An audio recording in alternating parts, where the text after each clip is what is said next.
Welcome to Brandon Hall Group's Excellence at Work podcast. You will hear from industry leaders covering innovative, cutting-edge business, learning, and HR topics that weave current market research and technology into each episode. Hey everyone, this is Michael Rochelle, Chief Strategy Officer here at the Brandon Hall Group. Glad you could join us. I've got a couple of the heavyweights in the industry here, people that go way back with Jeff and David from LatitudeLearning. We want to talk about a pretty interesting topic that kind of popped up in the sidebar the other day when we were meeting, kind of just saying where we are in the industry. And we felt so strongly about it. We said, we should just share our thoughts. And it's a pretty cool topic, I think. Is anybody learning anything? Why or why not? I mean, we really just want to kind of get down to it, kind of shape it. We're going to probably say things and talk about things that maybe you're thinking about. Maybe we'll hit some things that go thump in the night, but it's really on our minds between the three of us, and we thought we'd like to share it with a larger audience. So, Jeff and David, maybe you can introduce yourselves to everyone, and then we can get started. Sure. Hi, I'll start. I'm Jeff Walter. I'm CEO of LatitudeLearning. Thank you, Michael, for inviting us, sir. Good afternoon. I'm David Proegler. I'm VP of Product Management, LatitudeLearning. Look forward to the conversation. Always fun to get together and chat about things, regardless of what they are. And how long have both of you been in the industry, just so people know? Well, Michael, you don't want to ask people that question. It kind of dates them, but let's just say you can measure it in decades, at least 2. That sounds good. Exactly. Similar here. Obviously, we've been around for a while, but 20 plus years doing this and learning through all the things we've done. So, and you've seen a lot. You've seen it both from the practitioner side as well as the delivery side, and working with it everywhere in between, understanding what's top of mind. So this could be kind of like a negative conversation, but I think it should be an enlightened conversation. Just kind of like laying it out there for everyone, because I'm sure that as we kind of travel in our circles, people that are really willing to be revealing about things, kind of let their hair down about things, probably really are wondering. I know business stakeholders are wondering if anybody's learning anything, because, they're trying to measure through business performance. Anyone that's listening to this from a learning professional standpoint, there's a lot of pressure that's been put on. What is the ROI on learning? What are we getting from learning? So kind of saying it the way we're saying, is anybody learning anything? I don't think it's any different than the way anybody else is really saying it. So let's start there. Let's just kind of take it from the basics, which is, do you think anybody's learning anything? Well, definitely somebody is learning something. To have nobody learn anything would be a little bit of an overstretch. But I think, I was thinking about this topic, and, we all got into this industry because we're a big believer in human potential and knowledge and what knowledge can do and skills can do. And, but, I think it's a great topic because I think we've seen and we've felt and there's so much more we could do. And there are a lot of people not learning, and a lot of frustrated professionals out there. And there's a whole complex set of reasons for that. And it's not because the course isn't good. It's not because they didn't use the latest technology to put together some courseware or the instructor is not good.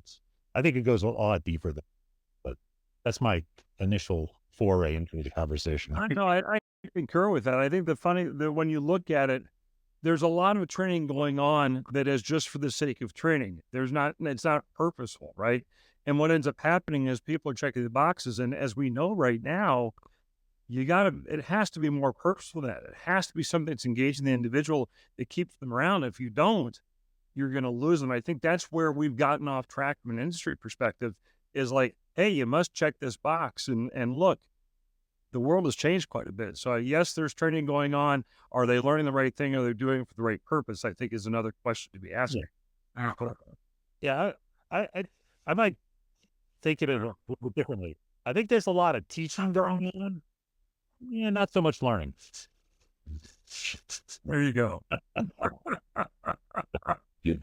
Well, you know that a particular category or topic you're talking about is in deep water when people start to use the term scrap in describing what you're discussing, and that's becoming a more common term now. Scrap learning. You just picture some truck pulling up, and you're taking your old refrigerator and stove and anything that's metal, and you're throwing it in the back of this big blue truck, and they take it someplace to recycle it. But we got this term scrap learning going on now. Like organizations are just stockpiling learners. Like, it didn't go anywhere. Don't think anybody learned anything. So in the middle of this conversation, is anyone learning anything? It's not a good sign that the latest and coolest. You're cool. Colloquially, scrap learning, right? It's not a positive connotation. It's not something said, like we come up with. Yeah, learning's super impactful, and it's really super cool, and it's making a real difference in our organization. We're measuring scrap learning. So how do we feel about that? Well, since our industry livelihoods are tied to it, I don't like that idea. Exactly, right? But I think it goes to the heart of what we're talking about, which is, look, in order to learn, the student has to. Learning is something you do. It's not something that's projected at you. Teaching is something that somebody projects at you. Learning, you have to do it. And getting back to something Dave said is, if so much of our training is, attend this course, check this box, it doesn't really make a difference. And can I get back to work now? Like, of course, people would say we'd be better off without it. And but I'm a big believer just in, like I said, in human potential and then education in general. And I think it's, the cornerstone of our society, not to get too grandiose in this conversation. And I just think there's a lot of wasted potential going on and things that we could do that could just take, individuals and organizations and us as a society to a much higher level if we just applied that energy in a more purposeful way. Dave used the word purposeful. I thought that was a good word. When you look at when you think about the individuals that are going through it now, I mean, the type of training that people are taking on, the whys and wherefores of what they're doing. I know we know in the industries we talk to, people want to know, especially younger learners, and that's part of this whole conversation. But any learner wants to know where they're going. What's the reason for me taking it? And I think we've lost a lot of that, or old training programs did not put that out there. You simply must take this. You need to align.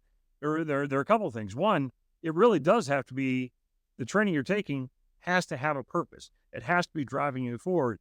And younger people entering the workforce want to know what it's doing, want to know how it's going to impact them. And if they don't know that, they will take a very bad attitude. They will not. They'll be instructive. They'll take the training, but what they absorb, what they keep, how it applies to them doing that, I think they check out in a lot of those cases. And so a lot of this really needs to be, maybe the training is fine, but what's the purpose behind doing it? You need to tell people what you're trying to achieve and be able to show that has an impact for them. In terms of, oh no, because I want to take this step, I got to go take this class, but what's that class going to teach me? How can I apply that? And how does that help me move to the next position in my organization?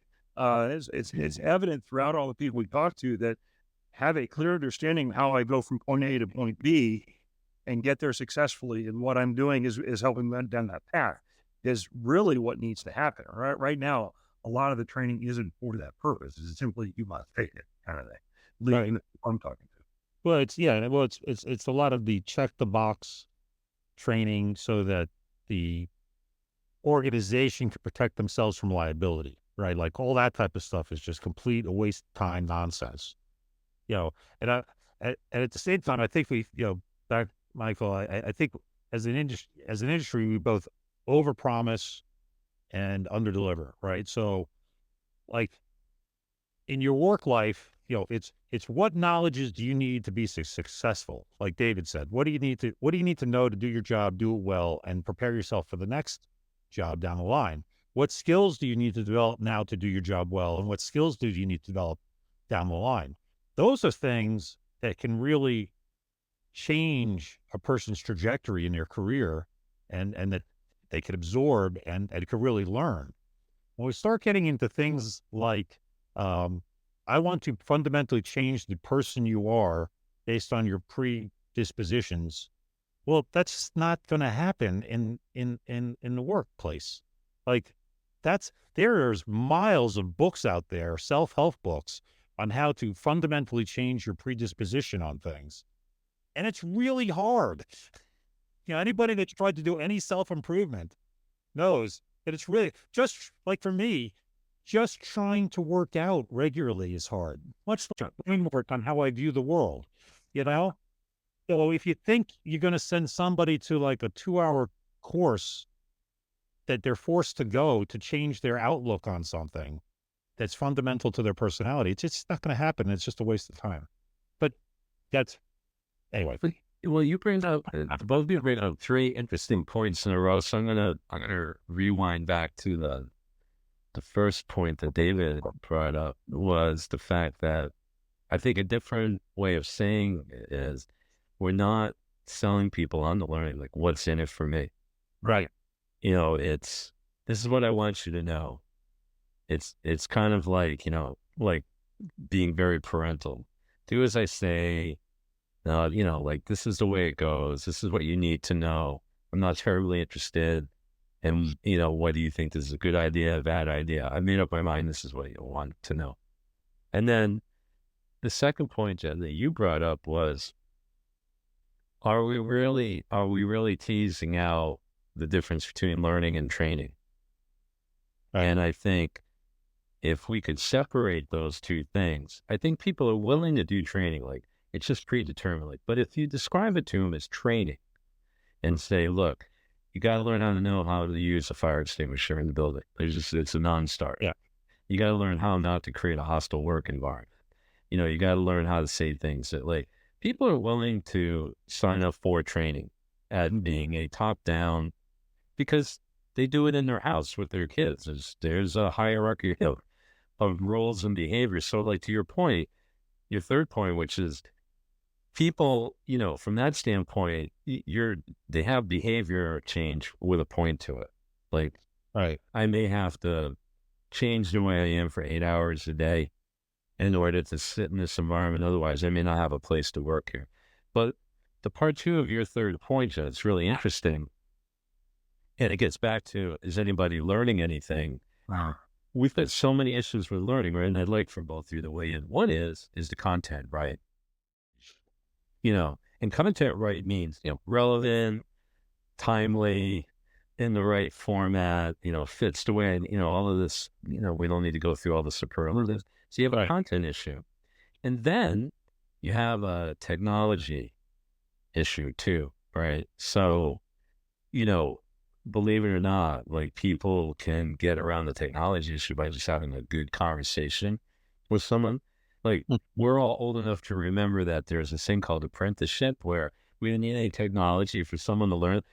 You just stand there and watch how I do it. Now you try it. Okay. And now you try it again, and, like, we'll go through it. And you didn't need some, like, complicated technological interface for it.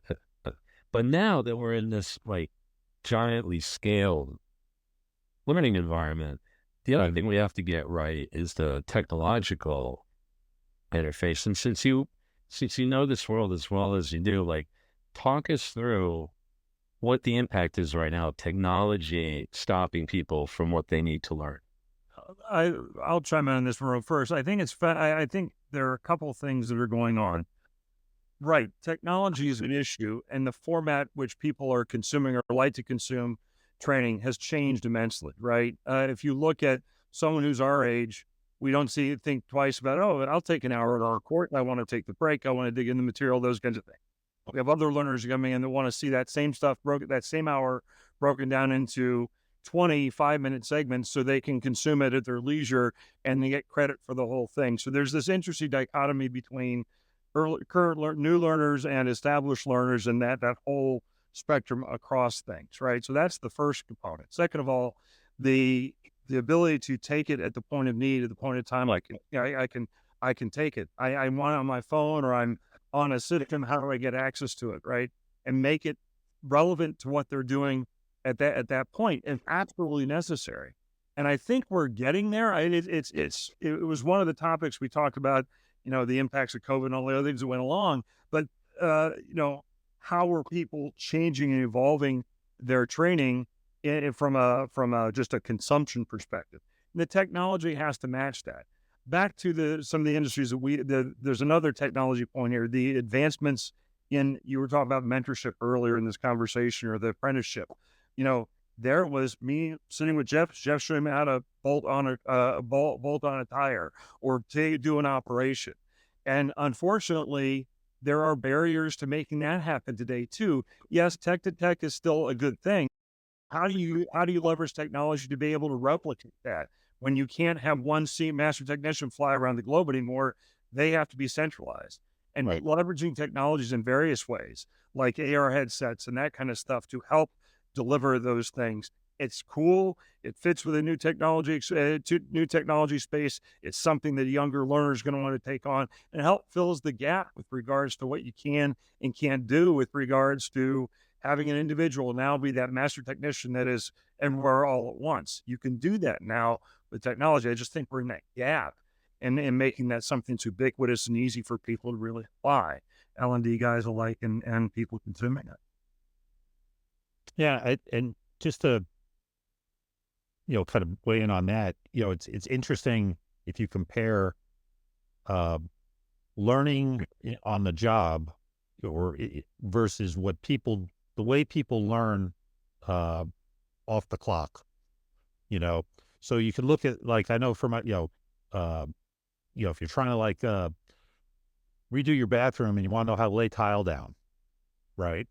It's like, man, the technology today versus, 10, 20, 30 years ago, and the availability of content in all its various forms, you don't have to go over your buddy's house to figure out how to do that. You just, get on YouTube and watch 17 videos and poof, you know how to lay tile down, right? Mm-hmm. It's like, so if you look what people do in their personal life and how they learn new skills and new ideas, podcasts. Oh my God, well, we're on a podcast, right?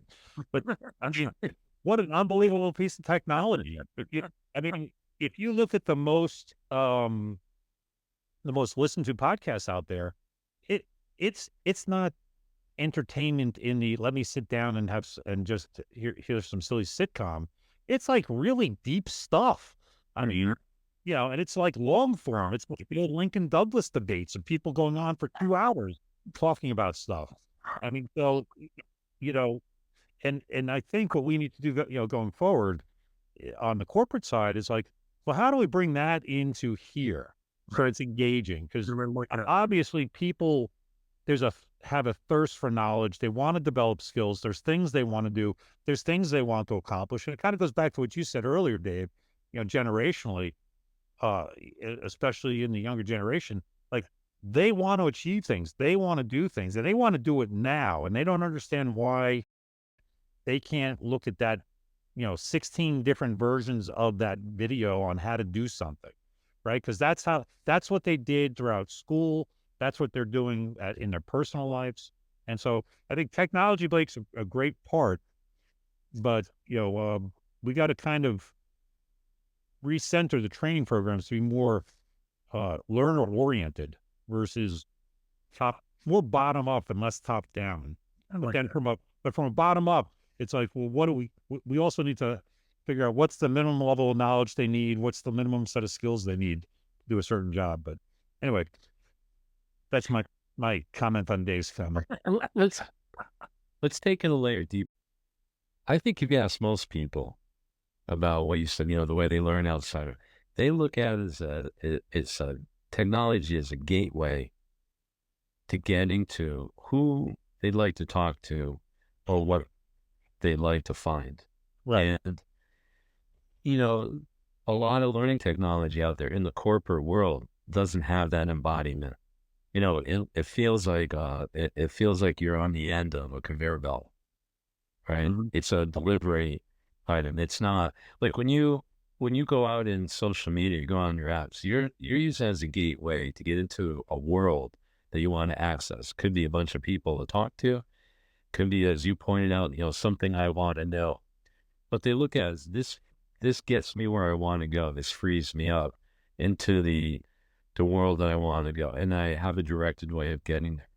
Right. Yeah. And I think most learning professionals love to get your opinion on this because you're both technology experts. Is we get a lot of feedback from buyers and they feel like learning delivery technologies are like conveyor belts. Like, this isn't about me logging into an experience. Like, my employees are saying, I have that at home. I walk across the parking lot, I come into the building, and I'm just standing at the end of a conveyor belt waiting for something to drop in my lap that I need to learn.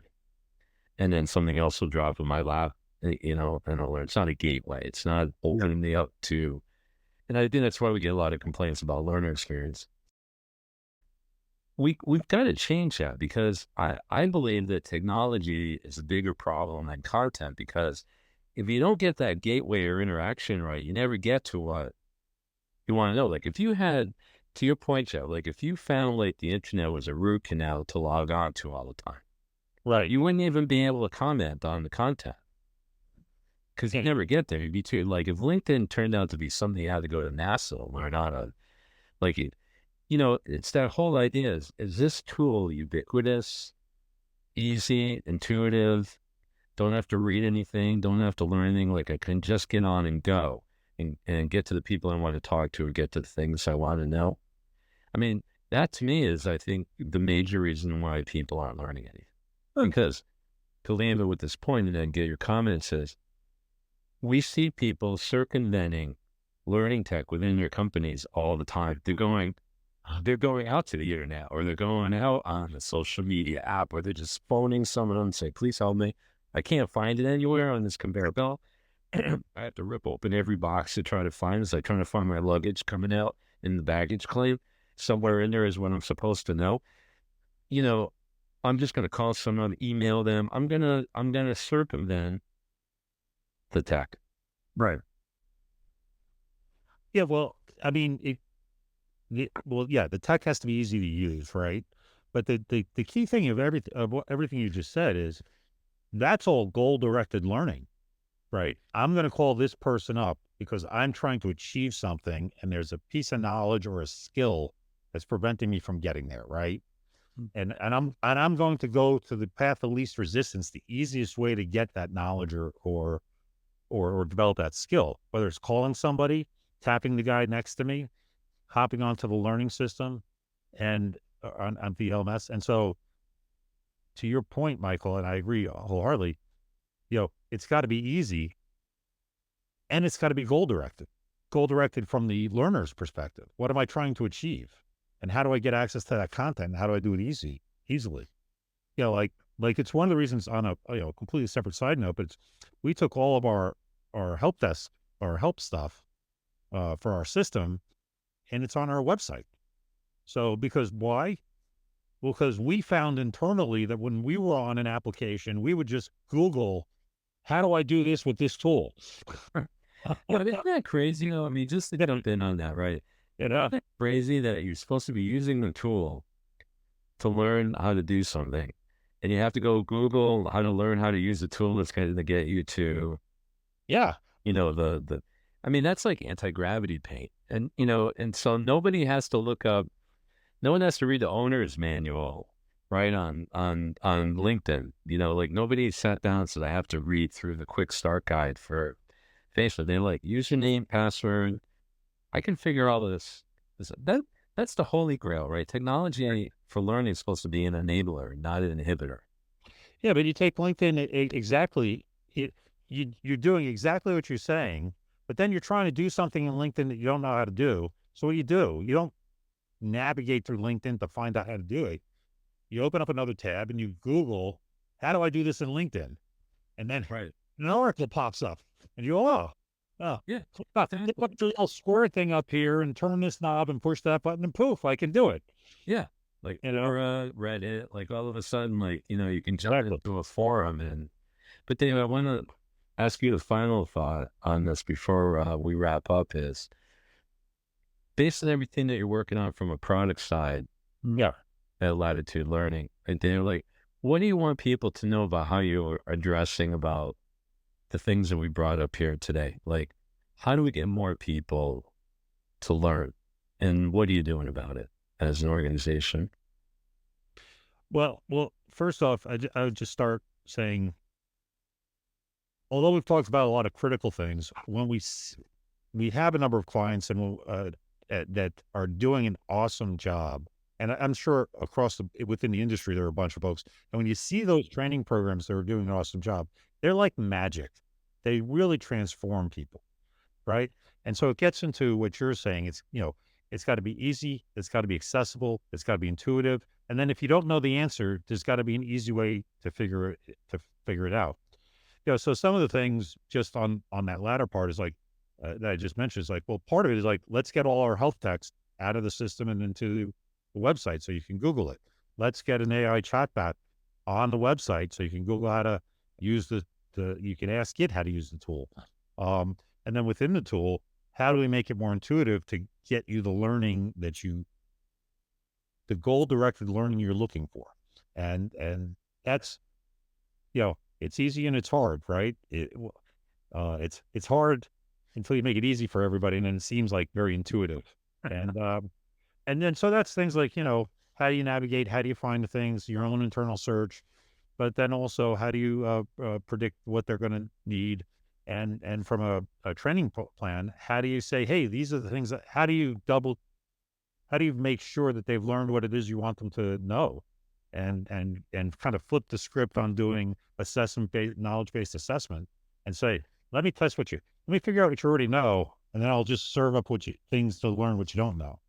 Right. I think that's some of the things we're working on that if you're able to follow the logic there, which may be. I finish up on that real quick. I think those were all good points. I one earlier comment, I do think that learning management technology is more, it's more driven with regards to, you used the conveyor belt analogy previously. And I don't think that is a inaccurate reflection of most learning management systems, because that's the way they've evolved. And how are we trying to change that? I think that's also why you saw LXPs come into the fore, or learning or employee experience platforms or customer experience platform. Put something .exp or .xp. All these were attempts to create environments that were more ubiquitous, right? I think all of them have fallen short, and it's just an evolutionary process. And from our perspective, what we try to do is, as Jeff pointed out, there are a lot of different things in our platform. There's this specific, we do a lot of, prescriptive-based learning, but we have customers that are doing this so well that are not only, this is what your core knowledge needs to be, but here are all the other things that you can do, and giving them access to that kind of stuff and creating relationships between the two. So you give that individual who needs to know how to fix something the ability to learn that in a multitude of ways, different modalities of training, those kinds of things. But also, here's all this ancillary stuff that you can look at that's supportive to that. And so I think that's the intermediate step for us. But ultimately, you're going to need to see things move forward in integrating AI, integrating broader things in. So when you do a query in your LMS, it's not just simply the learning content that's there. It's your organization knowledge base that's feeding into it. Or even a step further, it's actually going out and pulling things out from the ether. So if I want to, taking the analogy that we were talking about earlier about repairing as an individual, let me go to I'm going to repair my washing machine. While I do that, I get all that information back in. Imagine a learning environment, those kinds of things being brought into that learning space. So you're not simply focused on absolutely what you're doing, but outside resources as well, I think is where we have to go. Ultimately, this is a technology solution. Yeah, and I would just add another little twist in there, which is something we already do. It's a little different than some of the other platforms out there, and that's accreditation, right? So, but when we're talking about all this, and we're talking all this just-in-time stuff, or what do I need to do to be goal-directed? usually when you're looking at a certification or accreditation, it's I sign up for this accreditation and then I go achieve it, right? And maybe it gets assigned to me. But one of the things we do a little differently is, there's a number of certifications or accreditations that are available to you based on your role. And no matter what you're doing in the system, we are constantly evaluating how far along you are on that accreditation. And then, so if you look at accreditations as a minimum sufficient level of knowledge or a minimum sufficient level of skills for a certain domain, that's another way of looking at it. And then you can kind of sit there and go, well, I'm doing all this training for this. And then you can kind of go look at all these accreditations and go, well, how close am I to hitting this minimal threshold on this one certification? So it's another kind of, it's a different way of approaching it, because usually it's like, I'm going to assign you this certification. You got to do these 10 things. Okay, now I want to assign you another certification. But if you look at it, the way we look at it is, well, these are all available to you, and you're just kind of slowly filling in the matrix, and then what's the right, for what you do for us as an organization, what's the right set of accreditations for you to have that minimal level of knowledge and skill, right? And so it's another different way of looking at it. Yeah. Well, I don't know if we solved, is anybody learning anything, but I can tell you one thing's for sure. That anyone watching this podcast will have learned a lot. I certainly did. It was great catching up with both of you. Interesting perspectives. You've got a really good situation going on there at LatitudeLearning. I think people really appreciate the effort you're putting in to solve this big problem. Is anybody learning anything? And let's keep the dialogue going. And for everyone that's joined us today, again, I'm Michael Rochelle. I was joined by David and Jeff from LatitudeLearning. Always a pleasure.